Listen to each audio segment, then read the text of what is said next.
नमस्कार दर्शकों, संवाद प्लस लोकेंद्र शर्मा की कलम से न्यूज चैनल में आपका स्वागत है। दर्शकों, आज हम चर्चा व विश्लेषण करेंगे भजन गायक कन्हैया मित्तल द्वारा सार्वजनिक मंच से कही गई उन बातों का जो श्याम जगत में चर्चा का विषय बन गई तथा सवालों व आरोपों के साथ सामने आ रही है।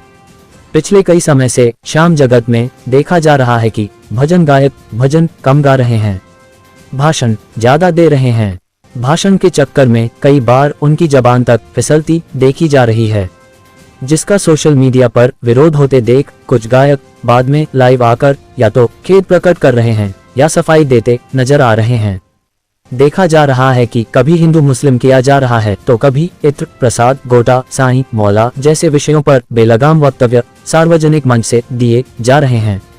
सवाल यह है कि क्या टीआरपी बढ़ाने के चक्कर में भोले भाले भक्तों को मूर्ख बनाते हुए कोई खेल चल रहा है या भक्तों की भावनाओं से खेला जा रहा है।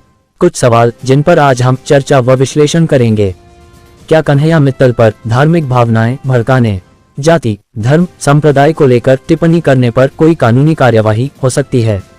शराबी की बात को सार्वजनिक मंच से, और वो भी मंच जब धार्मिक हो, से कहे जाने को लेकर क्या आबकारी नीति व धाराओं में कार्यवाही संभव है?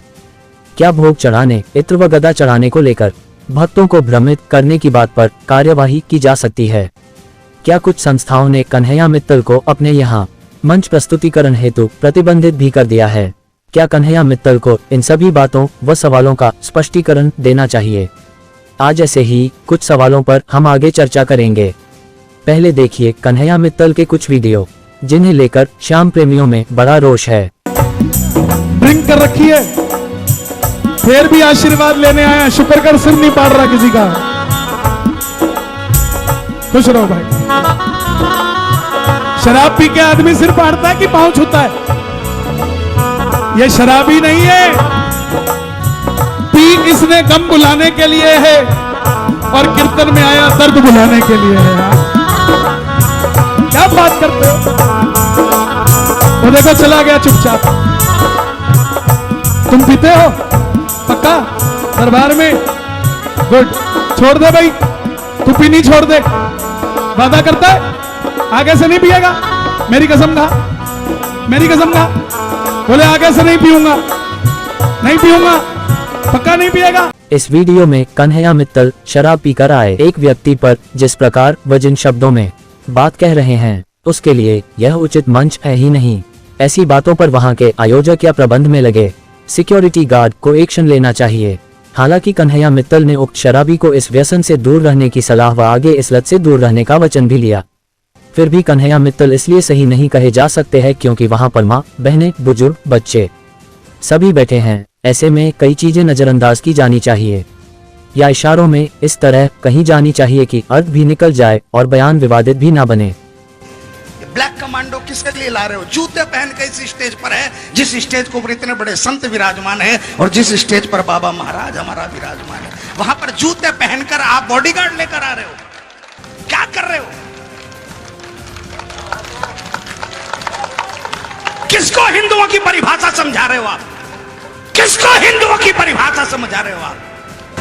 आपने देखा इस क्लिप में संजय मित्तल बाउंसर्स का मुद्दा उठा रहे हैं और कितनी गहरी बात कह रहे हैं। यहाँ संजय मित्तल का कहना बिल्कुल सार्थक और सही कहा जाएगा। इस विषय पर कई श्याम प्रेमियों ने अपनी आवाज मुखर की और हमारे सवाल पर ये कहा। प्लेबैक सिंगर तरुण सागर कन्हैया मित्तल की बात पर ये बोले। मैंने भी वो वीडियो देखा जिस बारे में आपने पूछा कि शराब पीकर एक व्यक्ति पंडाल में आ गया है कीर्तन में और उसे कहा गया कि इसने पी है गम बुलाने के लिए और कीर्तन में आया है दुख बुलाने के लिए। गम और दुख तो एक ही बात होती है, कोई दो अलग बात तो है नहीं। और जैसे हमारे सनातन धर्म में या कहीं भी किसी भी ऐसी जगह जहाँ पूजा हो, भक्ति हो, चाहे वो जागरण हो, कीर्तन हो, मंदिर हो, है ना, कोई पवित्र प्रांगण हो, तो वहाँ ऐसे लोगों पर रोक ही लगनी चाहिए। और ज़रूरी नहीं है कि शोर मचा के सबको बता दिया जाए कि इसने शराब पी रखी है, लेकिन कुछ लोगों को आदत हो जाती है फुटेज खाने की आदत हो जाती है। तो मेरी तो जीवन शैली ऐसी रही है, मैं ऐसा ही रहा हूँ कि गलत बात को गलत कहने की मुझ में सदा हिम्मत रही है। और धन्यवाद करता हूँ प्रभु का कि अपनी बात कहनी आनी चाहिए। आपने पूछा है तो मैं इस बात का जवाब दे रहा हूं कि मैं किस नजरिए से देखता हूं इस बात को। ये वीडियो बहुत चल रहा है हर जगह, इसे ट्रोलिंग भी कह सकते हैं आप, ट्रोल हो रहे हैं वो कि एक शराबी को कह रहे हैं कोई बात नहीं पी ली तो। ऐसे थोड़ी होता है। कोई नहीं, अगर वो पीकर आपके घर में आ जाए तो और कोई बात ना करे अच्छी या बुरी, तो क्या आप उसे कहोगे कि नहीं इसे बैठे रहने दो, इसने पी रखी है? तो वही बात है कि रोकना चाहिए। और मैं भी इस बात का जरूरत करता हूँ कि मंदिर, जागरण, भजन, कीर्तन में अगर कोई व्यक्ति शराब पीकर आ जाए तो उसे बड़े प्यार से वहां से बाहर निकाल दो, ना कि ये करो कि कोई बात नहीं इसने पी रखी है, कोई बात नहीं, किसी का सर तो नहीं फोड़ रहा, ये तो नहीं कर रहा, वो नहीं कर रहा। शराब पीना ही गलत है। शराब पीकर मंदिर में आना और भी गलत है, भजन में आना और भी गलत है। शराब पी रखी है तो आप अपने घर बैठे, और मैं इस बात का कड़ा विरोध करता हूँ। श्याम प्रेमी ओम प्रकाश शेरावत ने ये कहा। 2-3 दिन से कन्हैया मित्तल की एक वीडियो वायरल हो रखी है जिसमें वो दारू पी के आए हुए व्यक्ति को कीर्तन के अंदर कहते हैं कि भाई इसने दारू पी के आ रखा है, कोई बात नहीं, लेकिन किसी का सर नहीं फोड़ रहा। और फिर कहते हैं कि इसने दारू नहीं पी रखी, ये तो गम भुलाने के, दर्द भुलाने के लिए दारू पी है और गम भुलाने के लिए दरबार में आया है। तो जिसका मैं बहुत खंडन करता हूँ और मैं विनती करता हूँ। कन्हैया मित्तल जी ने पहले भी कुछ बातें कही हैं जो मर्यादाओं को भंग करती हैं, तो मैं विनती करता हूँ कन्हैया मित्तल जी इस बात पे माफ़ी मांगे, सभी धर्म प्रेमियों के जो दिल को आहत पहुँची है उसके लिए। क्योंकि कोई भी मेरे अनुसार कोई भी धर्म प्रेमी जो भी कीर्तनों में जाता होगा, कीर्तनों से लगाव होगा, प्रभु के दरबार से प्रेम होगा, वो कभी भी बर्दाश्त नहीं करेगा कि उस दरबार में कोई दारू पी के आए। कोई जूते पहन कर आता है उसको तो बर्दाश्त नहीं करते, कोई चमड़े की बेल्ट लगा के आता है उस तक को भी कहा जाता है भैया ये बेल्ट उतार दो, जोत नहीं दी जाती। तो एक दारू पी के आए हुए व्यक्ति को कोई कैसे बर्दाश्त करेगा? ये बहुत एक गलत प्रचलन शुरू हो जाएगा। ये यहीं पर रुकना चाहिए। ये सोच लो कि इसकी शुरुआत है, जो पीने वाले हैं उनको बहाना मिल जाएगा, वो कल को आपकी ही वीडियो दिखाएंगे, आपकी ही बात कहेंगे कि भाई हम तो गम भुलाने के लिए आए हैं, हम तो बाबा के दरबार में आए हैं, क्या हम क्यों नहीं आ सकते? तो ये इस तरह की फिर किंतु परंतु फिर ये शुरू हो, उससे पहले ही आपको लोग फॉलो करते हैं, आपकी बात मानते हैं, आपकी बात सुनते हैं। तो अगर आप सच्चे सनातनी हो तो आप इस बात पे माफ़ी मांगे पूरे धर्म प्रेमियों से, पूरे सनातन से। भजन गायिका अंजलि त्रिवेदी ने क्या कहा? नमस्कार, जय श्री श्याम। संवाद प्लस न्यूज चैनल से लोकेश शर्मा जी, आपने मुझसे एक प्रश्न किया था कि यदि कोई धार्मिक मंच पे कोई भी व्यक्ति शराब पी के आता है और उसी मंच के द्वारा किसी गायक को डांटने की बजाय उस शराबी का प्रोत्साहन बढ़ाते हैं, प्रोत्साहित करते हैं उसको कि ये गम भुलाने की दवा है, तो मैं हमारे सनातन धर्म में हमारे बुजुर्गों से जो सुनती आई हूँ वो यही सुनती आई हूँ कि धार्मिक कार्यक्रम में जूते, चप्पल, चमड़े की बेल्ट ले जाना तक वर्जित होता है, तो शराब पी के आना तो बहुत दूर की बात है। मैं आपको बताना चाहूँगी कौशल कुमार जी, जो कि सिर्फ सांसद ही नहीं मंत्री हैं और इनकी धर्म पत्नी विधायिका हैं। बहुत अच्छा परिवार, हंसता खेलता। इन्होंने अपने बेटे को सिर्फ नशे की वजह से गवा दिया। नशे की वजह से इनका बेटा, जिसका कि आज देहांत हो चुका है, ना जाने कहां कहां दिखाया लेकिन नहीं बचा सके। पीछे जो शराबी होते हैं ये गलत दिशा की ओर चले जाते हैं, ऐसे ही लोगों के प्रोत्साहित करने की वजह से।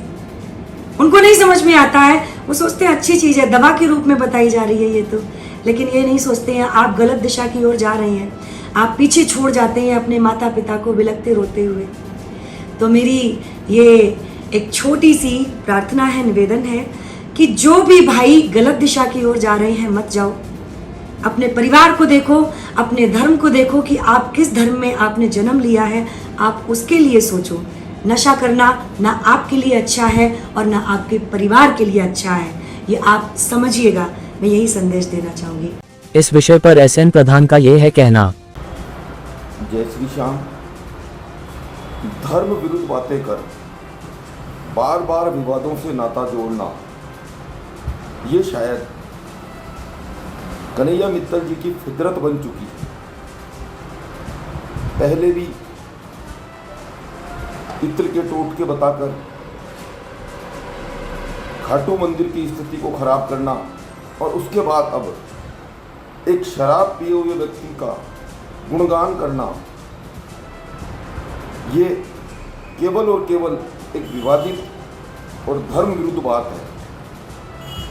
कीर्तन वो स्थल है, जब कीर्तन होता है वो जगह एक पवित्र जगह मानी जाती है, जहाँ चमड़े की बेल्ट, जूते चप्पल, चमड़े का पर्स तक निषेध माना जाता है। उसी जगह एक शराबी कीर्तन में आता है और आदरणीय के पांव छूता है और आशीर्वाद देता है, और वो कहते हैं कि गम भुलाने के लिए इसने शराब पी है और दर्द भुलाने ये कीर्तन में आया है। श्याम प्रेमियों, सनातन प्रेमियों, उसी कीर्तन में हमारी बहन बेटियां भी बैठी होती है, हमारी माएँ भी बैठी होती है। क्या अगर कल को आज वो 1 था, कल 10 होंगे, परसों 20 होंगे, और अगर वहाँ कोई घटना घटित होती है तो उसका जिम्मेदार कौन होगा? बड़ा सोचनीय विषय है। मुगल आक्रांताओं ने हमारे मंदिर तोड़े, हमारी मूर्तियाँ तोड़ी, जो वापस बन गई, लेकिन जिस तरीके से ये विवादित बयान, धर्म विरुद्ध बातें हमारे कीर्तनों में कही जा रही है, तो ऐसा लगता है कि पूरी फसल ही नष्ट हो जाएगी। बार बार एक बात आती है कि साहब आज का युवा क्लब में ना जाकर कीर्तन में आ रहा है, लेकिन इन बातों से तो ये लग रहा है कि क्लब ही कीर्तन में आ रहे हैं। इस कथन की मैं पुरजोर निंदा करता हूँ और निवेदन करता हूँ पूरे संत समाज से, पूरे सनातन धर्म प्रेमियों से, पूरे श्याम जगत से कि इस चीज़ का विरोध करें। कहीं ऐसा ना हो कि दीमक की तरह हमारी पूरी फसल नष्ट हो जाए और हम बैठे बैठे तालियां बजाते रहें। इस बयान के विरुद्ध हम सबको मिलकर विरोध करना है। एक सवाल पर धीरेन्द्र गुप्ता का ये कहना है। हम अपने गरूरों से निकल क्यों नहीं जाते, हर शख्सियतें समझ क्यों नहीं जाते। ये एक शेर नहीं, मात्र एक चेतावनी है उन सभी को जो सफलता के पायदानों पर अक्सर अपने शब्दों की गरिमा खो देते हैं। पहले आदरणीय संजय मित्तल जी और अब आदरणीय कन्हैया मित्तल जी, लगता है सफलता उनको रास नहीं आ रही है, बोर आ गए हैं। कन्हैया मित्तल जी मंच पर खड़े होकर शराब की वकालत कर रहे हैं। आप जानते हैं गवर्नमेंट ने शराब के विज्ञापन तक पर भी प्रतिबंध लगाया हुआ है, और आप भरे मंच पर शराब और शराबी की वकालत कर रहे हैं।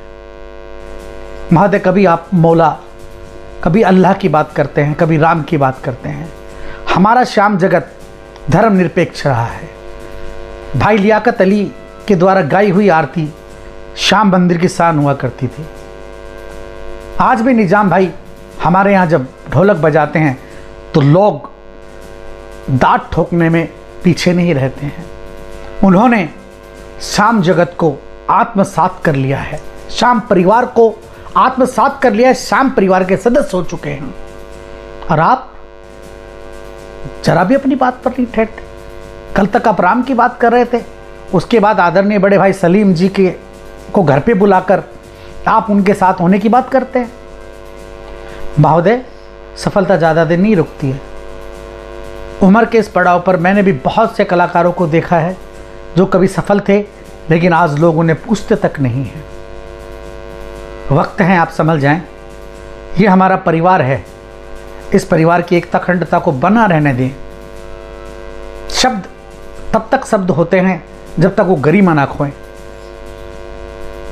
और कहते हैं तीर और शब्द निकल कर वापस नहीं आते, ना तीर तर्कस में वापस आता है और ना ही शब्द वापस जहन में जाते हैं। अगर आपने गलती की है, आप श्याम भक्तों से माफ़ी मांगें और आगे से ध्यान रखें, जब भी आप मंच पर हों तो इस बात का ख्याल रखें कि आपके शब्द गौरवमयी हो, गरिमामयी हो। जय हिंद। आपने देखा कुछ जागरूक श्याम प्रेमी ऐसी बातों पर सख्ती से ऐतराज जता रहे हैं। वैसे भी आज के दौर के श्याम जगत के गायकों से पहले के भजन गायक व लेखक जिस शालीनता से मंच पर प्रस्तुतिकरण देते देखे जाते थे, अब वो सब मान मर्यादा बस केवल यादें होकर रह गई है। श्याम प्रेमी आज भी लखबीर सिंह लखा, नंदू भैया, बनवारी जी, श्याम सुंदर शर्मा जी आदि को ऐसा माहौल देखकर बहुत याद करते हैं। पंजाब में भी एक जागरण था। पहला कलाकार मास्टर सलीम, दूसरा कलाकार जी खान, तीसरा कलाकार खान साहब, चौथा कलाकार कमल खान। कराओ जागरण, होगा जागरण, ये हमें सोचना पड़ेगा। अन्य धर्म के कलाकारों को लेकर जिस तरह से कन्हैया मित्तल ने टिप्पणी की है, उससे समाज में जहर ही उगलता देखा जा रहा है। हिंदू मुस्लिम पर ऐसी टिप्पणी से कट्टरतावाद का संदेश आगे बढ़ा है। कलाकारों में आपसी भाईचारा भी प्रभावित हुआ है। कई मुस्लिम कलाकार बेरोजगार हो गए हैं। कन्हैया मित्तल का जवाब मास्टर सलीम ने दिया, आप भी सुनिए। ਜਿਹੜੇ शंकर महाराज ਦੇ भगत ने, मैं छोटा जिहा भगत हां, वड्डा नहीं। एक बंदा श्री खाटू श्याम प्रेमी परिवार, आहा हा कित्थे बैठे ने सारे, आए हाय हाय हाय, जय श्याम जी दी महाराज। एक बंदा कहंदा कि सलीम होना नूं तुसीं क्यों बुलाउंदे हो, वो किहड़ा हिंदू ने। मैं कहा भाई हिंदू नहीं आ, मुसलमान भी नहीं आ, ईसाई भी नहीं आ, सिख भी नहीं आ, पर इंसान तो है ना, है ना। ते साडी पहचान इंसान पहला है, बाकी धर्म जातां बाद चों आउंदियां ने, है ना। वैसे सब तो वड्डी जात यह है कि असीं हिंदुस्तानी हैं, असीं पंजाबी हाँ, पंजाब दे वासी हाँ, सब तो वड्डी साडी पहचान है। बाकी जे गल ये करदे हो कि उन्हां नूं क्यों बुलाउंदे हो, तो मुस्लिम भाई आ भोले शंकर इत्थे पवा के बैठा होया, ठीक है जी। दूजा गल है कि वो कहंदा जुबान ते है दिल च है नहीं। जुबान तो राम राम बोलते ने, जुबान तो जय माता दी बोलते ने, दिल च नहीं। जे दिल च ना हुंदा ते इन्नी शोहरत इन्ना प्यार तुहाडा ना मिलदा, क्योंकि वो महामाई असैप्ट ही नहीं करती, वो भोले शंकर असैप्ट ही नहीं करता जिन्ना चਿਰ तुसीं उहनूं दिलों ना मन्नो। जे दिल च है तो ताइयों गा रहे हैं ना। जेड़े माता दे ध्यानों भगत ने नरिंदर चंचल साहब, उन्होंने अज तक कदी ये गल नहीं आखी, लखा साहब ने नहीं आखी, या होर बहुत साडे वड्डे वड्डे विद्वान, उन्होंने नहीं कदी ये गल आखी। ते दो चार भजन चलण दे नाल तेरी मत मारी गई है, थोड़ा जिहा ठीक हो। क्यों जी, हिंदुस्तान किसी के बाप का थोड़ी है यार, सबका है। लेकिन अब बदलते वक्त के साथ दोनों कलाकार एक साथ खड़े हैं, ये स्वागत योग्य है। लेकिन थोड़े दिनों पहले मंच से टीआरपी का जो खुला खेल खेला गया, उससे कई नौजवानों में दोनों ओर से कट्टरता समा गई। वह भक्ति संगीत प्रेमी व संस्थाएं अब अपने आप को ठगा सा महसूस कर रही है। अब इसका जिम्मेदार आखिर किसे माना जाए। अब धर्म प्रेमी व कई संस्थाएं विचार कर रही है कि क्या कन्हैया मित्तल पर कोई कानूनी कार्यवाही होनी चाहिए। क्या यह माना जाए कि टीआरपी के लिए पहले कुछ भी बोल दिया जाए और बाद में सोशल मीडिया पर आकर माफी मांग ली जाए। कुछ लोग ऐसी ही बातों से नाराज होकर एक शिष्टमंडल के रूप में उत्तर प्रदेश के मुख्यमंत्री योगी जी से मिलने जाने की योजना बना रहे हैं, ताकि कन्हैया मित्तल की शिकायत राजनीतिक मंच पर भी की जा सके। मुझे भी लगता है कि इस तरह की बयानबाजी व फिसलती जुबान से श्याम जगत में निरंतर जहर घुलता जा रहा है, जिसका परिणाम यह भी निकल सकता है कि आयोजक भक्ति संगीत के वार्षिक उत्सव जैसे कार्यक्रमों से किनारा कर लें व रुचि लेना बंद कर दें। मेरी जानकारी में कुछ संस्थाएं जो कन्हैया मित्तल को आमंत्रित करना चाह रही थी, उन्होंने कन्हैया मित्तल के कार्यक्रमों को स्थगित व रद्द कर दिया है। यदि संस्थाओं ने आगे भी यही क्रम जारी रखा तो भविष्य में कन्हैया मित्तल द्वारा मांगे जाने वाले पारिश्रमिक की राशि में बड़ी तेजी से गिरावट देखी जा सकती है। कुछ श्याम प्रेमी कन्हैया मित्तल को लेकर कानूनी कार्यवाही किए जाने के पक्ष में भी देखे जा रहे हैं, ताकि सार्वजनिक मंच से बेलगाम होते कलाकारों को रोका जा सके। कन्हैया मित्तल द्वारा भोग, इत्र, हनुमान जी को गदा चढ़ाने जैसी बातें सार्वजनिक मंच से कही गई थी। भुट्टा लेना गदा 20-30 रुपए की आती है प्लास्टिक की, और मंदिर में चढ़ा देना और बोलना बाबा वो पैसे नहीं दे रहा, अब तू जाने 1 हफ्ते के अंदर आ जाएगा। जय श्री श्याम। सभी श्याम प्रेमियों को मैं करबद्ध निवेदन करना चाहता हूँ। आज मनविंदर सिंह जी चौहान ने मेरे साथ एक बात शेयर करी खाटू धाम की, कि वहां पर जितने भी भक्त जा रहे हैं अमूमन वो इत्र को चढ़ाने की जगह फेंक कर आ रहे हैं, जिससे कि मंदिर के अंदर पुजारियों के पांव में लग रही है, सेवादारों के लग रही है। तो आप सबसे मेरा करबद्ध निवेदन है कि इत्र को फेंकने की जगह, अगर आपको कोई जगह नहीं मिलती तो आप अपने घर ले आए वापस। ले देख, मैंने छोरे का रिश्ता किया था, बोली थी लड्डू खुआ के जाऊंगी, ले आई, खोल तेरा मंदिर और लेती लड़ा पापा। आपने कन्हैया मित्तल का ये वीडियो देखा। वो लड्डू को जिस तरह बाबा को गेंद की तरह फेंककर भोग लगाने की प्रथा को दर्शा रहे हैं। आजकल मंदिर प्रबंधन को इसी वजह से मंदिर प्रतिमा के सामने बड़ी चौकसी करनी पड़ रही है। भक्त लोग दूर से ही इसी प्रकार नारियल, फूल, भोग का लड्डू फेंकने लगे हैं, जिसे रोका जाना चाहिए। श्री श्याम मंदिर कमेटी व सालासर पुजारी परिवार भी काफी नाराज देखे गए थे। हालांकि कन्हैया मित्तल ने इस विषय पर अपनी बात का स्पष्टीकरण रख दिया था।